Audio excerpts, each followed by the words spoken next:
Yeah, Dave, a little unique schedule this year with the extra day off in the best of five series. How does that change your pitching strategy? What options does it open? I think it's beneficial. Obviously getting Blake on his regular rest. I think with the guys that we used out of the pen yesterday, they're all back online outside of Glass now. So I think that yeah, we kind of reset, and I feel good with obviously Snell going tomorrow, and kind of having whoever we want to deploy behind them. Does it free you up with Roki in particular, since this is his first experience trying to bounce back, two out of three, one out of three, whatever it is? No, well, actually, we did that. Fortunately, that was something we did intentionally. Towards the end of this season, we got him a 2 out of 3, and so we've kind of checked that box. So I feel good. If needed, we could use him tomorrow night as well. Well, I asked you last night, I'll ask you again. Can we call him your closer? Um, I think that he's earned. I just don't want to be pigeonholed into the ninth because with the way this lineup is constructed, there could be different ways where the eighth could kind of present itself, where he could be the best option. But I do consider him one of our, top highest leverage relievers for sure. Thank you. Yeah. Next question is from Sonia Chan. Go ahead. Hey Dave, how did Will come away from catching the end of the game last night? He's here right now getting treatment, going to go through the workout. I haven't talked to him today yet. He's going to go out there and take batting practice. And so once I kind of, have the conversation, talk to the trainers, watch him go through his work, then I'll have a better idea. But I think even, making the decision tomorrow, whether he's in the starting lineup or not, is going to not be until tomorrow, kind of late morning, once I hear from him and hear how he feels. Do you think there could be some value in, possibly Ben continuing to start some games and Will coming in to pinch hit and then staying in to kind of manage the workload as he eases back into action here? Absolutely. Absolutely. He hasn't had the normal buildup um, as far as getting his legs back and catching and all that kind of stuff that he normally would, coming back from an injury. And so to then you layer in the intensity of the postseason, the games are a little bit longer, all of that. So, to have him catch 4 innings and then to potentially run that same playbook, certainly there's value to that. But if he says that he feels great, there's no remnants of game one, it might be hard for me not to kind of pencil him in. But yeah, certainly, Sonya, there's potential upside and just kind of have him catch 4 to 5 innings. Cool. Thanks, Dave. Yeah. Next question is from Kirsten Watson. Go ahead. Hey Dave, I know we've talked about just with Roki Sasaki and how these big moments, they don't necessarily phase him, but was there anything maybe that you learned about him just last night, be in the atmosphere here in Philadelphia, and how he was able just to kind of manage himself and his emotions on the mound? Yeah. You know, we saw him pitch in leverage as a reliever. Then we saw him go on the road. Then we saw him give up, a double in Seattle. Seattle responded to kind of getting hit to have a guy on base. To then, be thrust into on the road in a safe situation, give up a double, and how he continued to attack the zone, get the grounder, get the pop up. Was very valuable information. Not surprising from I don't think any of us, but it was still good to see that.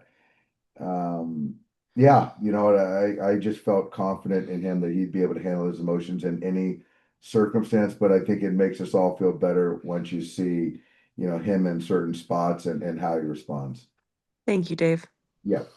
Next question is from Jack Harris. Go ahead, Jack. Hey Dave, why do you think you guys had so much success against the top of their lineup yesterday, and how do you kind of sustain that moving forward in this series? I thought yesterday, Shohei did a fantastic job of moving the ball around. You've got to kind of change locations. You've got to use the front to back. I thought his curveball was as good as I've seen it. But you have to have these guys honor the fastball. They hunt locations, they hunt velocities, and you've got to keep them guessing. You just can't be predictable. And I thought yesterday we did a fantastic job of not being predictable. And I thought Tyler did the same thing. Thank you. Yeah. Next question is from Bill Shaken. Go ahead, Bill. Dave, with Clayton, do you see him as pretty much if a starter gets knocked out early or if the game goes extra innings, or do you have something else in mind? I think those scenarios certainly, play into, one, two potential uses of Clayton. But I also I trust him. I just think that there's other opportunities that he might have to pitch.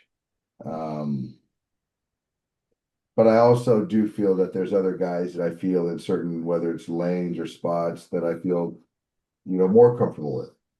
But it's not a slide on Clayton, but I do think that there's various roles, up, down, early, late, that I could use him. Thank you. Next question is from Fabian Ardaya. Go ahead. Yeah, Dave, just to kind of follow up on Jack's question about facing the top of their order, is there a lesson that you guys can sort of take from just how aggressive you guys were in zone against those guys and how effective that could be with the stuff that you guys have? Yeah, I think that, like we've talked about, our two teams are very similar. We mirror one another. And, speaking on the offensive side, I think that when pitchers nibble and get behind, try to be too fine, that's where offenses like ours and theirs feast. And so you've got to go at these guys and attack them in the strike zone. Once they get count and leverage, they get better, even better than most hitters do. So yeah, I think if you look at last night, first pitch strike, whether it's, with the breaking ball, a fastball, going after these guys certainly is beneficial, yes. And then with Tyler, would he be still online to pitch game four just with the rest that he'll have between that? And is there any temptation to, like, if there's a situation in game three, keeping him in the pen if that's the sort of a spot to kind of close the series out right there? He's still online for game four. As I sit here right now, coming out of the pen, the rest of this series is not, on my radar. But you just never know how things play out. But having him lined up for game four is kind of where we're at. Thanks, Dave. Yeah. Next question is from Nayuki. Hi, Dave. Shohei struck out 4 times yesterday. How did you see his swing last night? I just thought that Sanchez was really good with the sinker, with the changeup. Then, he faced Strom, who made some good pitches on him, and then, got the walk. But I just thought that, he was chasing out of the zone, and then when he was taking strikes. So it was just a kind of a bad combination, just a bad night. Expect him to be better in game two. Any concern about another lefty tomorrow? You don't have any concern About what? another lefty tomorrow? No concern. No concern. Thank you. Yes. Any other questions for Dave? All right, go ahead, Jack. Hey, Dave, just to follow up on that, did you feel like yesterday, just the pitching? I know you talked about how well Ohtani compartmentalizes stuff, but did you feel like yesterday the amount of focus that went into the pitching maybe took away from some, especially those like early at bats in the game, or did you look at those as kind of separate situations? I think, Sanchez was really good. But I do think that on days that Shohei pitches, a large amount of the focus is on the pitching. And which I understand, but I think that, last night in particular, yeah, I mean, I know Sanchez was good, but yeah, I mean, kind of trying to weather that 3-run inning and kind of stay in there on the pitching side, I'm sure has some kind of bleed into effect on the bat. But Sanchez was really good though, regardless. Thank you. Yeah. That'll be it. Thanks, Dave. Thanks, everybody.